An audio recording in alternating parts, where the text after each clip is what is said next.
বাঁকুড়া সোনামুখী বিধানসভা হামিমপুর গ্রাম পঞ্চায়েতের নিমাইনগর গ্রাম সংলগ্ন ফুটবল মাঠে একটি সাংস্কৃতিক মঞ্চ তৈরির জন্য বিধায়ক উন্নয়ন তহবিলের টাকা বরাদ্দ হয়। সেই মঞ্চ নির্মাণের কাজ শুরুর আগেই ঘটা করে শিলান্যাস অনুষ্ঠানের আয়োজন হয়। সেই অনুষ্ঠানস্থলে স্থানীয়দের পাশাপাশি উপস্থিত ছিলেন সোনামুখীর বিজেপি বিধায়ক দিবাকর ঘরামি। শিলান্যাসের অনুষ্ঠান সেরে অনুষ্ঠানস্থল থেকে বিধায়ক বের হতেই একদল দুষ্কৃতী অনুষ্ঠানস্থলে হাজির হয়ে উপস্থিত গ্রামবাসীদের মারধরের পাশাপাশি নির্বিচারে ভাঙচুর শুরু করে বলে অভিযোগ। ভেঙে গুড়িয়ে দেওয়া হয় অনুষ্ঠানস্থলে থাকা চেয়ার, টেবিল, মাইক, টোটো, এমনকি অনুষ্ঠানের বাজনা বাজাতে আসা বাজনাদারদের বাদ্যযন্ত্র।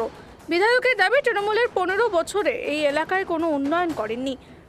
সেই জায়গায় বিধায়ক উন্নয়ন তহবিলের টাকা উন্নয়ন হচ্ছে তা সহ্য করতে না পেরে তৃণমূলেই এই হামলা চালিয়েছে।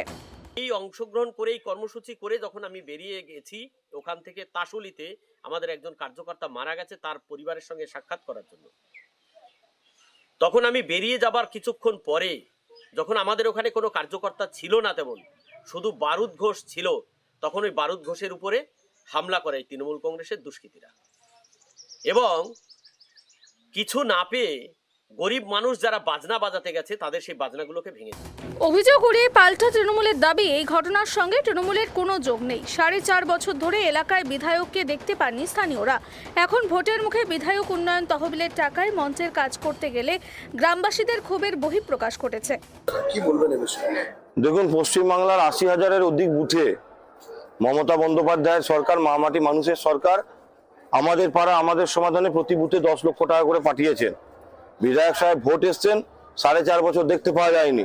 এখন মঞ্চ তৈরি করতে যাচ্ছেন, এখন কোথাও মঞ্চ স্থান তৈরি করতে যাচ্ছেন, এখন ক্লাব তৈরি করার প্রতিশ্রুতি দিয়েছিলেন। এলাকার যুব সমাজের একটা অংশ বিধায়ক সাহেবের কাছে জবাবদিহি চাইতে গিয়েছিলেন যে আপনাকে তো 4.5 বছরে দেখতে পাইনি, আজ হঠাৎ কেন যুব সমাজকে পথে নামাচ্ছেন? যেখানে মমতা বন্দ্যোপাধ্যায় যুব সাথীর 1500 টাকা যুব সমাজের জন্য প্রতি মাসে বরাদ্দ করেছেন, আজ ক্লাব তাদের প্রয়োজন নেই, তাদের দরকার মমতা বন্দ্যোপাধ্যায়ের সাথ, মানে যুবর সাথী।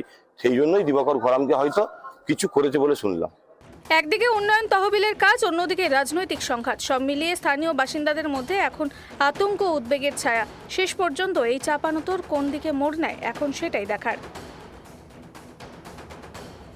Bureau report, KTV Bangla.